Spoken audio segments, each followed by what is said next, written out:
Welcome to the Mind What do we really mean by genius? Matters Giftedness is so much more than an academic label. podcast. We tend to think of gifted as kids being good at everything across the board. An exploration of giftedness, Originals are nonconformists. creativity, People who not only have new ideas, intelligence, they're the people you want to bet on. in childhood, I like to learn about things, but I like to learn my way. and beyond. This is the Mind Matters podcast. Hey everyone, we're back with episode 9, and today we're talking with our friend Jim Delisle, author of Doing Poorly on Purpose. He's here to help us tackle the subject of underachievement, which is a big subject among gifted kids. You know, every kid is different in the way they experience the phenomenon of achievement and reaching their potential. So as parents, counselors, and educators, it's important that we customize our approach to each individual child. Easier said than done, right? Especially with educators and counselors, when we're working with a large number of kids, it can feel really intimidating to kind of try to individualize those services for each child. My hope is that our talk with Dr. Delisle will give you some ideas of tools you can use and also help to alleviate some of that stress. It's almost summer break too, which means time off from school. Idle time for gifted kids, which can be a huge challenge for parents. So here at Mind Matters, we want to help. Over the next couple of weeks, we'll be sharing articles and resources, some reading suggestions, and more on our social media pages, and we really encourage you to check them out. We'll also link to those resources on our website, which is mindmatterspodcast.com. Make sure you're following our social media accounts and watching for our suggestions. We're at Mind Matters Pod on the Twitters and Mind Matters Podcast on Facebook and Instagram. This week, we also reached out on Reddit, and we're asking for some suggestions about subjects and topics that you'd like us to address. We found a couple of mental health-related subreddits, and we're really grateful for those of you who took the time to give us a response. Reddit is a place that we're spending some more time lately, and as the podcast grows, we'll be starting up a subreddit of our own, and hopefully it'll be a place where you'll feel comfortable discussing issues with other gifted and high-ability people. Straight ahead, our chat with Dr. Jim Delisle. On a recent episode of Mind Matters. I was the typical gifted kid perfectionist, not wanting to play with toys, but rather just organize them. I watched an episode of Hoarders with my husband. The woman being interviewed said, "Well, I'm a perfectionist." To my husband, that made no sense whatsoever. How could she be a perfectionist? And I understood completely, because sometimes perfectionism manifests itself in this complete throwing in of the towel. Would you say that perfectionism is inherently a negative quality or a negative trait to be overcome? Are there instances where it can be viewed in a more positive way? So you've asked the most controversial question among academicians researching perfectionism. That's episode 6, available at mindmatterspodcast.com or wherever you get your podcasts. This is the Mind Matters podcast.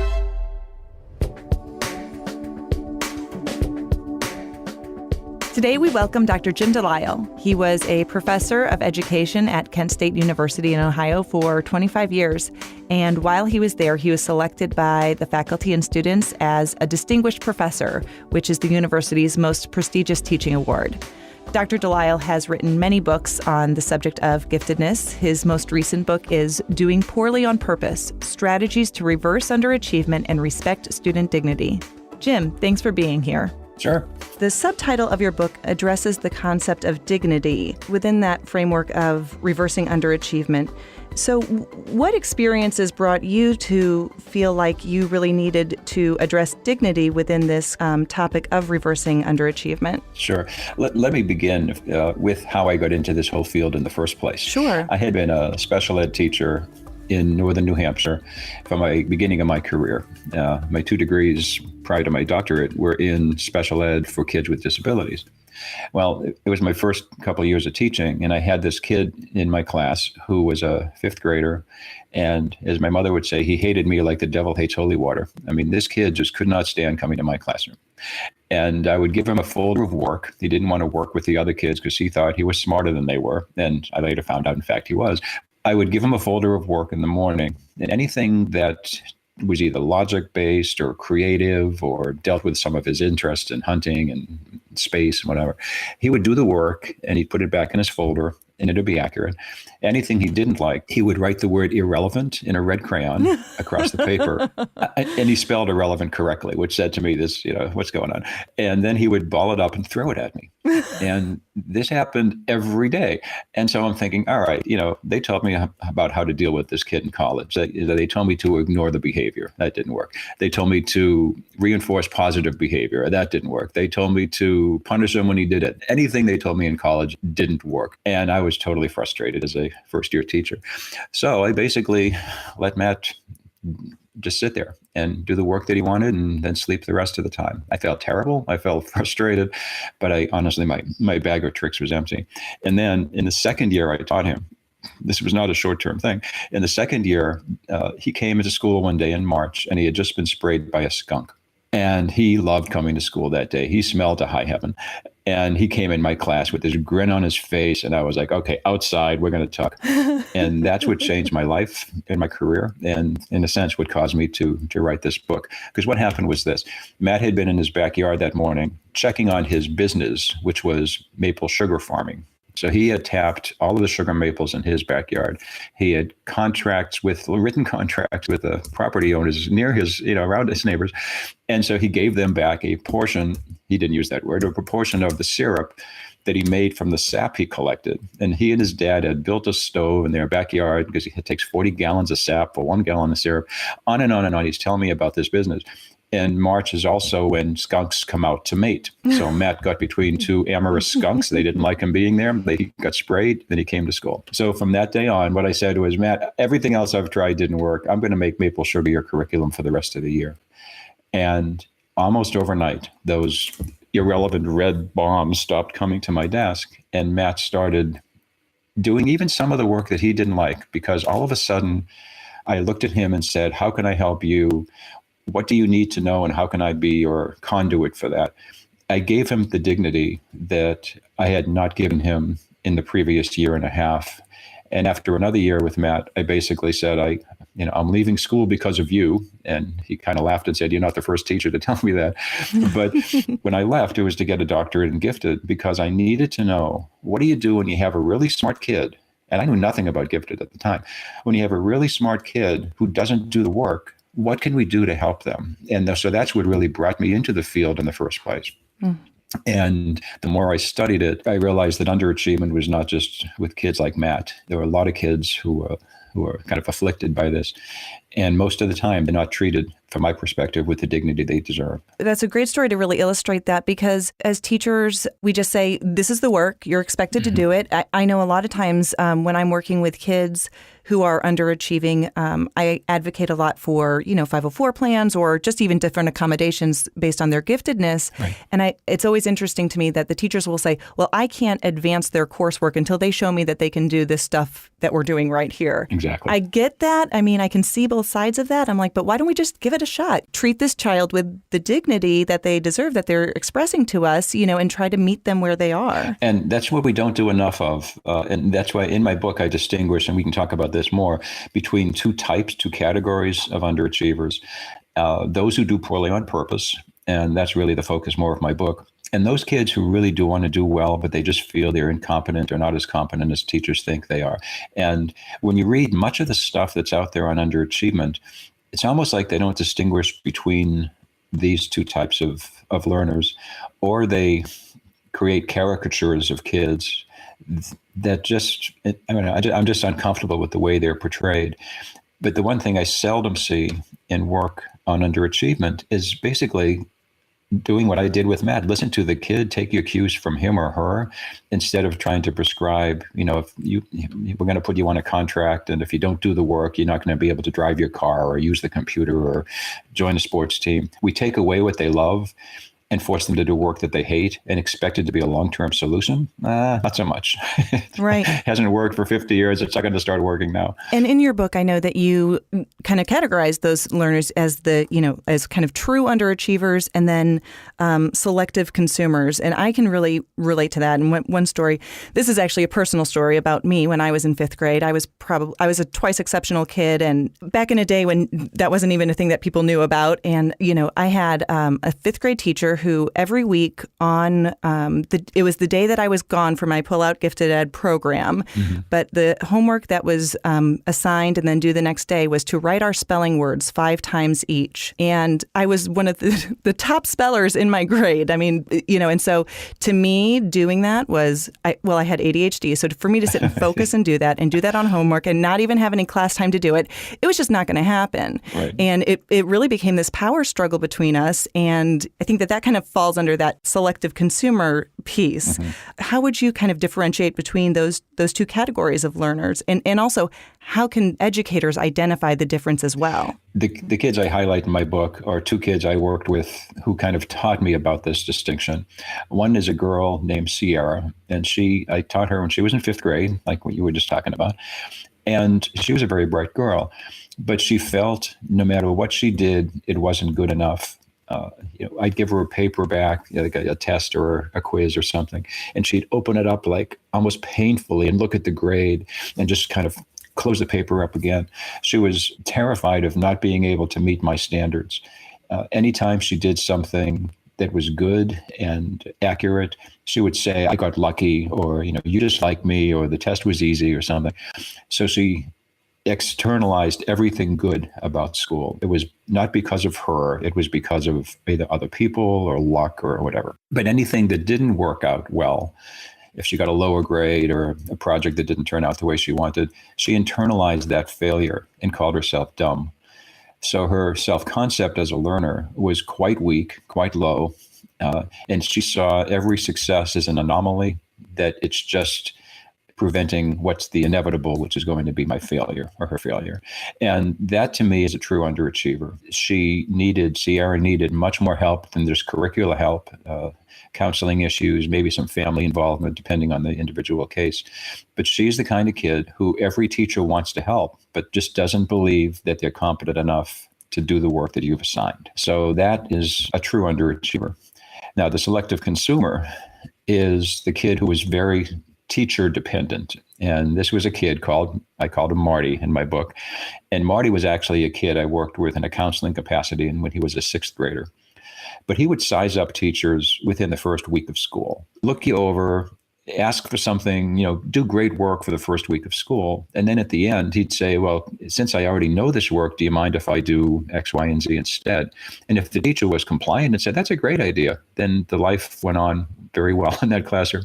If the teacher said, Marty, do you know how many kids I teach each day? If I made a difference for you, I'm going to have to change everyone's. Marty would just make that teacher's life miserable for the rest of the school year or whatever it was. These are kids who will perform beautifully for teachers who they think are treating them with dignity and respect. And for the others who are just there from their perspective to get a paycheck, they don't care.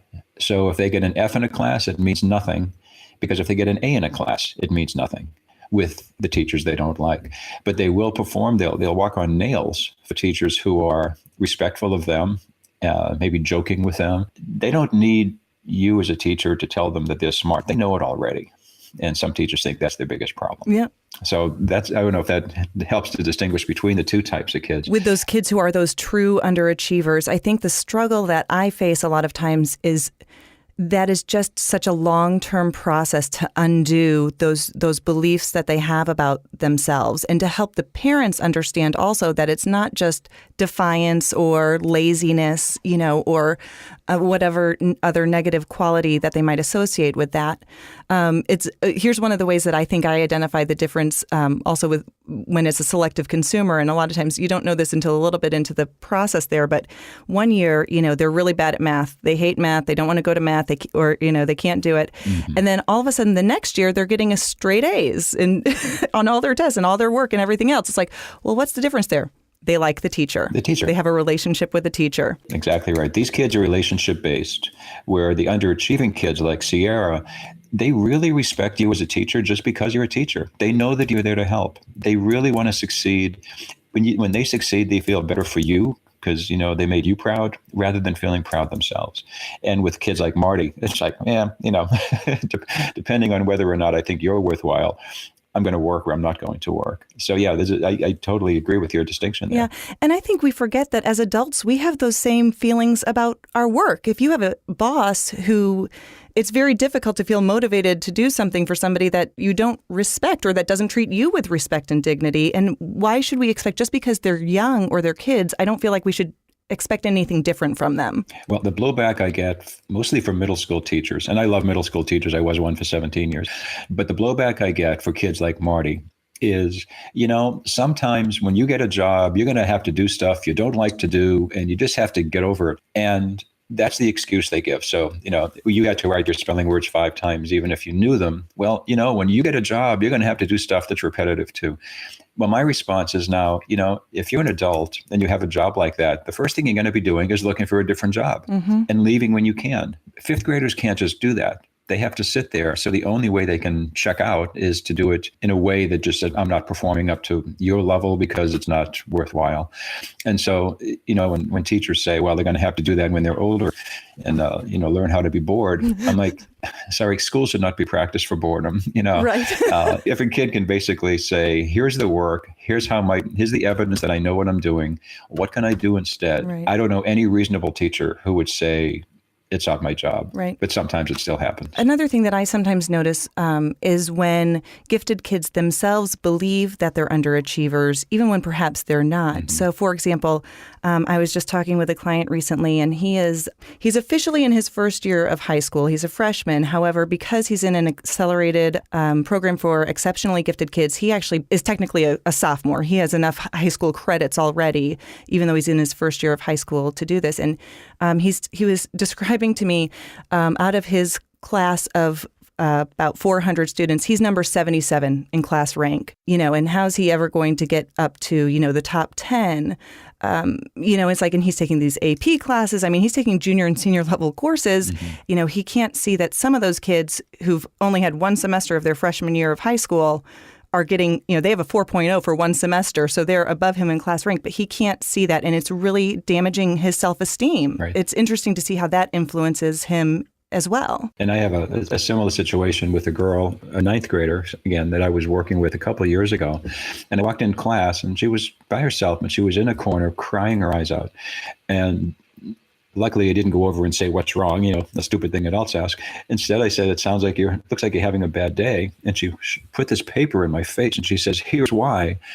And it was an English paper that she'd received back. And she had a grade of 93. Yeah. I said, well, tell me about the grade. And she said, it's awful. This is the lowest grade I've ever received. And she's crying her eyes out. And now a typical comment would have been, oh, get over it. 93 is a good grade. For her, it was not. She never until 9th grade had anything less than 100. And so when she gets something that's a chink in the academic armor of 93%, to her, that's a failure. And I think as adults, we have to be sensitive to that because their reality might differ from our reality, but that doesn't mean their reality is wrong. And I think too often we go in, just say, 93 is great, don't worry about it. And that's not addressing the dignity, because for her, that is a bad grade. And we have to realize that and maybe work with her on it. But at the same time, we cannot dismiss that because that is her reality. Right. And I think that brings us to the topic of kind of that silver medal syndrome, So, in your book, and you kind of share about this, and there was some research that was done of Olympic athletes in the 1992 Olympics in Barcelona. Right. And they researched the facial expressions of silver medalists versus bronze medalists. And so, maybe can you tell us a little bit about that and how that might also apply to our high ability learners? I can. And actually, there's an update on that because of what just happened at the Winter Olympics. But this was a study done at Cornell University where a professor who's also a photographer decided that he was going to take facial photographs of the people who were winning medals at the Olympics. So as the medal is being put on over the necks, he took facial photographs. And what he found was the gold medal winners, I don't think he examined them very much. They were just ecstatic because, they're best in the world. But for the silver medalists and the bronze, he found a great distinction. And that is that the bronze medal winners were ecstatic almost to the same level as the gold medal winners. Their facial expressions were just genuinely, I made it. I came in third. I'm getting a medal. The silver medalists, on the other hand, had facial expressions that were fake thank yous. I mean, there's actually a way to analyze smiles. Who knew that? But they analyzed them. They were not genuine smiles. They were, kind of fine. And so being second in the world at what you do is considered a failure. The Canadian women's hockey team came in second, and immediately one of the players, immediately after getting it around her neck, took it off and tossed it to the ground. Again, second in the world is not good enough. And I think that's the message that a lot of gifted kids receive, is that, well, you're so smart. How would you get a B+? You're a smart kid. And you hear that often enough, and you go, then if I can't be number one, why try at all? Right. No matter what I get that's not 100, people are going to say you could have done better. So that's an issue that I deal with a lot with the kids with whom I interact. If I can tell one more story, the kids I work with now, again, they're in ninth grade, but they're actually also in college simultaneously. And there's only 180 kids in our school, so the class sizes are small. I only meet with them one day a month, and I don't go over content as much as just life lessons, if you will. And the first day I meet with them, I give them a 10-item checklist, such as, this school is going to be so hard, I'll never be able to have any fun, and all of it. So there's like 10 items like that. And I ask the kids to read the items and then close their eyes. And then I'm going to repeat each one, and you raise your hand if you're feeling this. Well, the one that gets 70% of the kids on average to raise their hands is, I'm going to be the dumbest kid in the smart kids school. So 70% of the hands go up. So we're done with that. I tell them to open their eyes. And I say, statistically, it's impossible for 70% of you to be the dumbest kid. It just doesn't work that way. But it lightens it up. It lightens the mood, because if 3/4 of my classmates are thinking the same thing I am, then maybe I'm not as crazy as I thought. Right. And we have to have those conversations with kids. And the more time we do it, the better it is for them as they go through, whether it's high school, college, or even elementary school. But yeah, I'm very open with kids about talking about topics like this. Yeah, I think it's important for them to feel that sense of universality with those experiences and emotions, that they're not alone. Sometimes just having those opportunities to be with those like-minded peers is so important, even beyond, the academic challenge that it can provide. Yeah. One other story. This was, again, I have a lot of conversations with my kids, and I asked them maybe halfway through the year, this was last year, I asked them, when you walk into our building, do you feel any differently than when you walked into your middle school last year? And one young lady gave a perfect answer. She said, when I walk into this school, I can exhale. When you do that, it makes things better. It makes things right. I belong. I fit. So to walk into a place and just go, if that's what school can be like, we're doing a good job. Right. I've actually titled one of my presentations, Learning to Exhale, because a lot of times these kids don't know how to do that because they're so built up with the anxiety to do well. The theme of your book, as you talk about this, reversing underachievement through this lens, of dignity, is getting to A. So why don't you tell us a little bit about what that philosophy means and kind of how we can conceptualize that? Yeah, I put it for getting to A, and not meaning the letter grade of A. If that comes, that's great. But I focus my book around a number of different concepts, if you will, that all begin with the letter A. And the first one, that's autonomy, which is how we can help our kids, our students, engage and become masters of their own universe with respect to education and what it might become for them. We basically have a prescribed curriculum, and for many kids that fits. But for those for whom it doesn't, what autonomy can we give those students who are ready to go beyond and ready to do something more? What tools do they have within themselves that can bring to light more of what they know or need to know? Also, access. How do we work with students to identify curricular challenges that are meaningful and interesting to them? If you are a fifth grader capable of eighth grade work, can you have that content in one way or other? Either go to the eighth grade class or get some material that's more complex than the material you're supposed to learn that you learned 3 years ago. So having access to places that and people that you might not generally get because of your age, because school is still so age-based, as you know, it's very unusual. Even with our kids who, they start taking college classes in ninth grade. We had one boy who has skipped 2 grades already. So he's 12 years old and he's taking, intro to psychology at the college level. But he needs the access to that because he already knows so much other stuff that we would have taught him in ninth grade. The next is one, I think it's one of the most important, and it's advocacy. I want students to be able to advocate for their own educations and empower them to become their own best spokespeople. We don't do that oftentimes. We don't let kids lead us down the path that they need to go down. A good colleague of mine named Deb Douglas from Wisconsin just put out a book called The Power of Self-Advocacy, which is a great book. And what it does is it teaches kids how to, middle school and above, how to be your own best advocate in school. How do you approach a teacher in a respectful, honest, professional way to get changes that will benefit you? Her book is great. Her suggestions for advocacy are great. But I think too many times our kids are either intimidated to approach an adult and ask for something different, or they come in like battering rams and we don't want to listen to them. Or they say, I hate school, it's boring. Well, as a teacher, you know what? I'm not going to listen to that because I don't wake up every morning figuring out ways to bore you as a student. So you have to teach kids ways to be their own best advocates. And again, Deb's book, and I hope mine to some degree does that. Alternatives is one of the other A's. A lot of kids just don't fit, especially in high school. Sometimes high school is not a good fit for particular kids. Now, with homeschooling options, independent study, online coursework, we have so many more options than we had even 10 years ago that I want kids to be able to explore those and not to see it as a defeat of high school, but just a different way to go. But I don't want people to see that alternative as lesser than a typical high school experience. They're both valuable for different kids for different reasons. And the last two A's is one of them is aspirations. How can we respect our kids' dreams and help them to achieve their personal goals? I have example after example of how you could do that to have the kids reach higher than they ever thought they could. And sometimes this comes about with projects that are not school-based. One of my favorites is a young man from Ohio who his younger sister was selling candles for a school project. And the candles smelled like roses and strawberries and stuff. And this brother smelled the candles. He said, no dude is ever going to buy these candles. They smell too girly and feminine. So he started with $100 of his own money and a $200 loan from his parents. He started a company called Man Cans, which is candles that smell like firewood and bacon and pizza and stuff like that. And they're sold in soup cans. And he started this in 2011 when he was 13 years old. He got a full-page spread in Entrepreneur magazine. And now he's just starting college and majoring in economics, but he's sold over 300,000 Man Cans. And for every one he sells, he gives a meal to a homeless shelter in one of 4 states. But this has never been part of his schooling. He had to actually give it up because he said my schoolwork was too intense.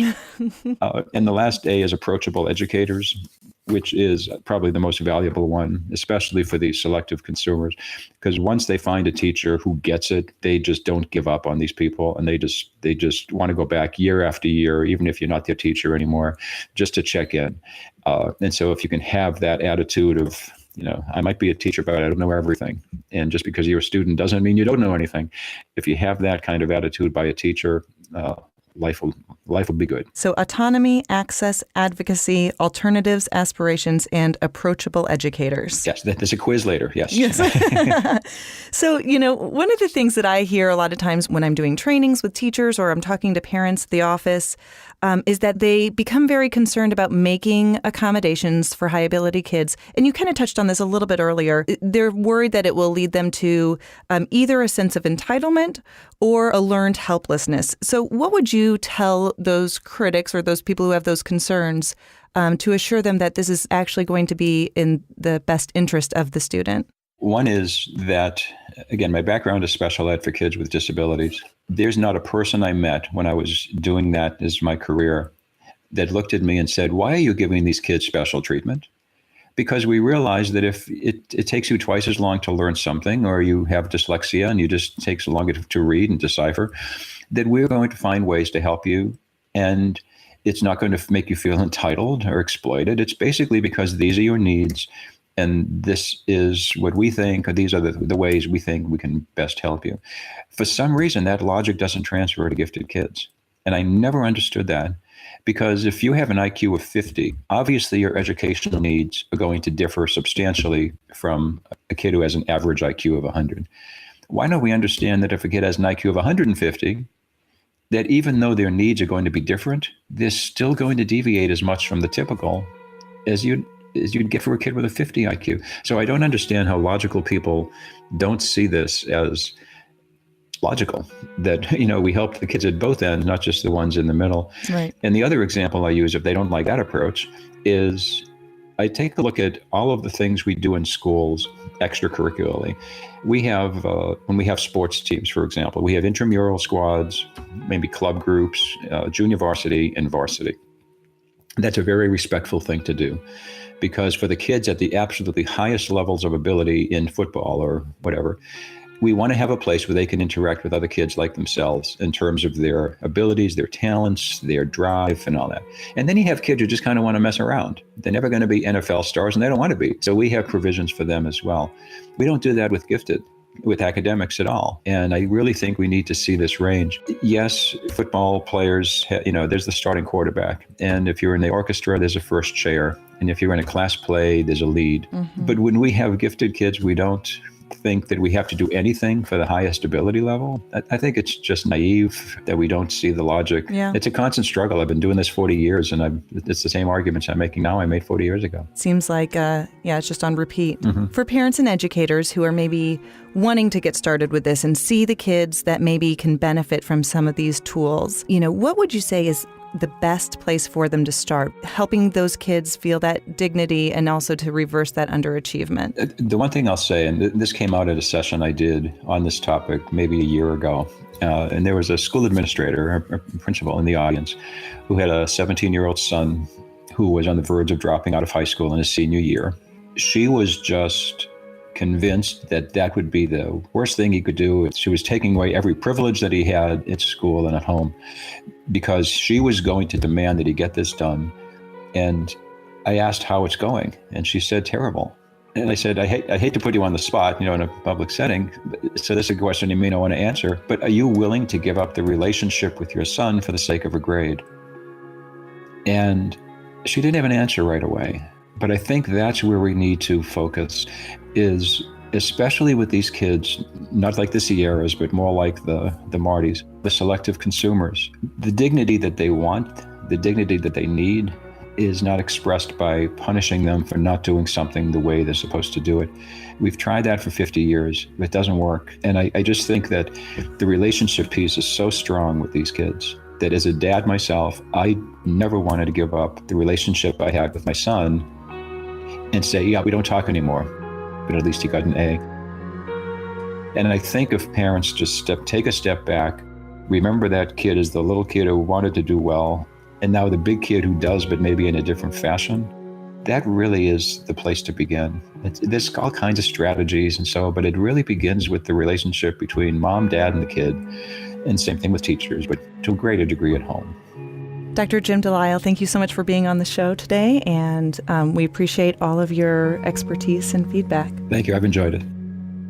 Back in a minute.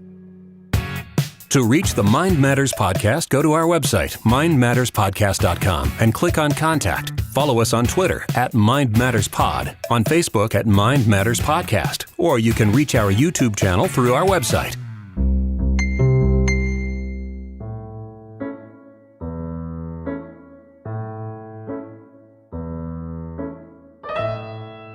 I want you to take a minute to reflect.